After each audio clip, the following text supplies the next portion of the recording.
Everyone, मेरा नाम जागृति अवस्थी है। मैंने यूपीएससी सिविल सर्विस एग्जामिनेशन 2020 में ऑल इंडिया रैंक 2 हासिल की है।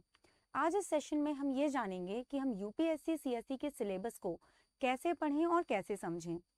तो स्टार्ट करने से पहले मैं अपने बारे में एक ब्रीफ बैकग्राउंड आपको बता दूं। मैंने बीटेक किया है इलेक्ट्रिकल इंजीनियरिंग में मैनेट भोपाल से। 2017 में मेरा बीटेक पूरा हुआ। 2017 से 2019 तक मैं बीएचईएल भोपाल में एज एन इंजीनियर जॉब कर रही थी। 2019 में पहला अटेम्प्ट जॉब में रहते हुए दिया, प्रीलिम्स भी क्लियर नहीं हुआ। तो फिर मैंने जॉब छोड़ी, 1 साल तैयारी की और 2020 का अटेम्प्ट लिया। मेरा ऑप्शनल सोशियोलॉजी था और मैं भोपाल मध्य प्रदेश की रहने वाली हूँ। जो ये सीरीज़ आप यूट्यूब पर देख रहे हैं, इसके अलावा मैं फ्री लाइव क्लासेस की सीरीज़ करूँगी अनअकैडमी प्लेटफॉर्म पर। आप मेरा कोड JA02 यूज़ कर सकते हैं उस फ्री कंटेंट को अनलॉक करने के लिए। वहाँ पर इन स्ट्रैटेजीज़ को और छोटे पार्ट्स में ब्रेक करके डिटेल में डिस्कस किया हुआ है। इसके अलावा और भी दूसरे एजुकेटर्स हैं, जैसे कि मृणाल सर हैं, प्रतीक नायक सर हैं। आप चाहें तो इनका भी कोर्स है, कुछ फ्री कंटेंट भी है, तो जा करके उसको एक्सप्लोर कर सकते हैं। अब शुरू करते हैं। जब भी हम यूपीएससी की तैयारी करते हैं, जब मैं तैयारी कर रही थी तो मुझे बहुत सारे टॉपर्स ने, जब मैं उनकी सुनती थी स्ट्रैटेजीज, मैं भी ऐसे स्ट्रैटेजी वीडियोस देखती थी, तो सब कहते थे कि सिलेबस ज़रूर पढ़ो। सिलेबस पढ़ने से आपको समझ में आएगा कि एग्ज़ाम की रिक्वायरमेंट्स क्या हैं। पहली बार में मुझे ज़्यादा ये बात समझ में नहीं आई, और जब फर्स्ट प्रीलिम्स मेरा नहीं निकला, हालांकि उस समय भी तैयारी मैं उतनी कर नहीं पाई थी, पर जो जैसी तैयारी की थी मुझे पता चला कि उसका कुछ आउटपुट मुझे मिला ही नहीं। तब मैंने ये रियलाइज़ किया कि शायद एग्ज़ाम के रिक्वायरमेंट्स को समझना बहुत ज़रूरी है, ताकि आप उसी डायरेक्शन में पढ़ें जिस डायरेक्शन में एग्ज़ाम आपसे एक्सपेक्टेशंस रखता है। सो ओवरव्यू में आपको बताऊंगी कि आप एक सिलेबस की कॉपी लीजिए, उसको प्रिंट आउट कैसे कीजिए, फिर उसको कैसे क्वेश्चंस के थ्रू समझेंगे और इसका आउटकम क्या होगा। ये जो पूरा प्रोसेस है, ये इसकी इंस्पिरेशन मुझे मिली थी श्रेयांश कुमार सर ने एक वीडियो बनाया था, स्ट्रैटेजी वीडियो। उसमें उन्होंने बात की थी कि कैसे सिलेबस को समझना है, तो मैं भी आपको अपना जो प्रोसेस है वो आपके साथ शेयर कर देती हूँ। सबसे पहले इम्पॉर्टेंट होता है सिलेबस की कॉपी आपके पास हो। तो सिलेबस की कॉपी यूपीएससी की वेबसाइट पर दी हुई है, आप जाके उसको एक्सेस करिए। उसमें आप देखेंगे कि ऐसे टॉपिक्स हैं: GS1 list of bullets, GS2 list of bullets, GS3 list of bullets and similarly GS4 list of bullets. इस बुलेट पॉइंट वाइज सिलेबस को मैंने एक एक पेज पे प्रिंट किया। जैसे GS1 का कोई टॉपिक है, salient features of Indian art forms, ऐसा करके, तो एक पूरा A4 साइज पेपर पे केवल वो एक बुलेट होगा। अच्छा, मैंने 4 फाइल्स बनाई थी GS1 2 3 4 करके। तो जो GS1 वाली फाइल है उसके अंदर में ये GS1 के जितने बुलेट्स हैं, फाइल मतलब कोई फोल्डर ले लिया, पेजेस जिसमें लगा दिए थे मैंने, तो उसमें मैंने बुलेट पॉइंट को प्रिंट किया। सिमिलरली मैंने ये सारे टॉपिक्स के लिए किया और ये चारों उसमें किया, तो 4 फाइल्स बन गई जिसमें हर पेज पे बुलेट पॉइंट प्रिंटेड है। उसके बाद मैं सिर्फ इसको सिंपली रीड कर रही थी। सिंपल आई एम रीडिंग कि सेलिएंट फीचर्स। अच्छा, सेलिएंट क्या होता है? That is main features of Indian art forms, and India के जो भी आर्ट फॉर्म्स हैं उनके बारे में जानना है। उस तरह की कोई बात आगे चल के होगी। अगर आपको इंग्लिश में प्रॉब्लम है तो देखिए हिंदी में भी अवेलेबल है। अंडरस्टैंडिंग होनी चाहिए। मेन चीज़ है कि लैंग्वेज एक मीडियम होता है कम्युनिकेशन का, तो बस जहाँ समझ में आए वहाँ से पढ़ लीजिए। इस तरह से मैंने उसको सिंपली रीड किया कि एग्जैक्टली सिलेबस में टॉपिक्स हैं क्या। केवल मैं उस टॉपिक्स को समझ रही थी, कुछ आगे पीछे नहीं सोचना है इसमें। उसके बाद जब मैंने इन टॉपिक्स को एक बार पढ़ लिया, फिर हम कैसे समझें कि उन टॉपिक्स में, क्योंकि टॉपिक्स आपको बहुत ही वास्ट लगेंगे, थोड़ा सा आपको लगेगा कि इनका कवरेज बहुत वाइड है, कि इंडियन आर्ट फॉर्म्स के सेलिएंट फीचर्स, तो बहुत सारे आर्ट फॉर्म्स हैं इंडिया में, तो हम किसको पढ़ें। उसके लिए आपको क्या करना है, आप क्वेश्चंस लीजिए। Topic wise previous year questions आपको लेने हैं। Topic wise pre and mains questions previous year के। So these are previous year questions जो सेग्रीगेटेड हैं topic wise and year wise. यानी हिस्ट्री में अगर मैं प्रीलिम्स की बात करूं, दोनों का लेना है, प्री का भी लेना है और मेंस का भी लेना है। तो मैंने प्रीलिम्स, और ये बुकलेट्स मिलती हैं मार्केट में आपको प्रीलिम्स के लिए, तो आपको पब्लिकेशंस ही मिल जाएंगे कि हिस्ट्री के आए हुए question topic wise, year wise segregated.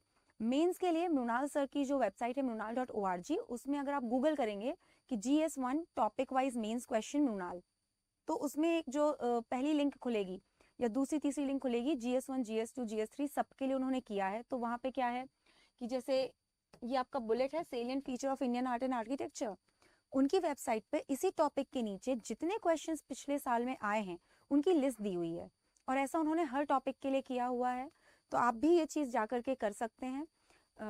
आप अगर इसको देखेंगे तो आपको समझ में आ जाएगा कि उस टॉपिक में से कैसे क्वेश्चंस पूछे गए।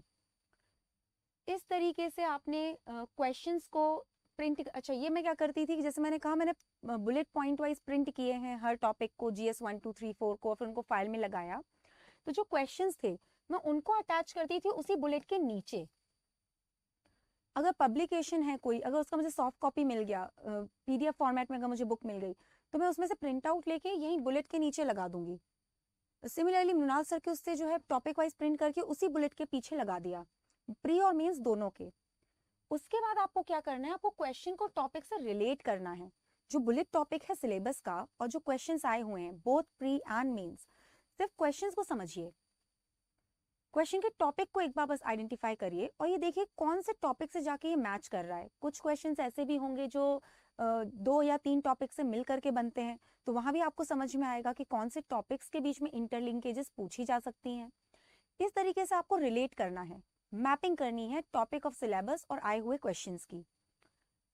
एक बार जब आप ये काम कर लेंगे तो आपके पास अब कंप्लीट हो गया है वो material, bullet topic, pre question, mains question for GS 1 2 3 4। Now read and understand the questions. Only read the question and understand कि वो पूछ क्या रहा है, ना उसका आंसर ढूंढना है, ना उसके पीछे कोई रिसर्च करनी है, सिर्फ identify the topics that are being asked. अब जैसे आर्ट एंड आर्किटेक्चर में देखोगे भक्ति मूवमेंट पे क्वेश्चन है, ये गांधारा नागरा स्टाइल इन पे, Gandhara style and Mathura style इन पे क्वेश्चन है, टेम्पल आर्किटेक्चर पे क्वेश्चन है। तो आपको समझ में आएगा कि बुद्धिज्म पे क्वेश्चन है या बुद्धिस्ट आर्किटेक्चर पे क्वेश्चन है। आप ये समझना शुरू कर देंगे कि आखिर क्वेश्चन किस टॉपिक में से निकल करके आ रहे हैं। जैसे जब आप ये समझेंगे ना क्वेश्चंस को, तो you are reading the question, you are identifying the important topics and you are also understanding the कि कैसे क्वेश्चन पूछे जा रहे हैं, क्वेश्चन का कंटेंट स्पेसिफिकली है क्या। इस तरीके की जो समझ है ये आपको सिलेबस की समझ तो देगी ही, और साथ में UPSC के रिक्वायरमेंट्स की भी समझ देगी। जब आप ऐसा कर लेंगे तो आप उसके बाद आइडेंटिफाई करिएगा इंपॉर्टेंट टॉपिक्स को। I agree, questions do not repeat themselves but topics do. मैं एक एग्जांपल दे देती हूँ। GS पेपर 1 में 2019 और 2020 में बड़ा सिमिलर एक क्वेश्चन था। एक 19 में था कि 1920s में गांधीयन फेज में बहुत सारी वॉइसेस ने एनरिच किया नेशनल मूवमेंट को। GS 2020 में पेपर 1 में क्वेश्चन था कि 1920s का जो फेज था उसमें बहुत सारी फिलोसफिकल आइडियोलॉजी जो स्ट्रैंड्स हैं वो नेशनल मूवमेंट में आकर के जुड़ गए। Now mind it, Gandhian phase is nothing but 1920s phase itself, वहीं से तो शुरुआत हुई है। तो एक लिंकेज मिलेगा। It is not the same question, answer will also not be the exact replica, but somewhere there are links that you can, मतलब जिनको आप कनेक्ट कर सकते हो। You can always connect these dots and understand what topics are particularly important. इससे क्या होगा, अब ये जो आपने एनालाइज कर लिया टॉपिक वाइज प्री मेंस के क्वेश्चन को एनालाइज कर लिया, अब इससे क्या हो रहा है, जो आउटकम क्या होगा ऐसे एनालिसिस का।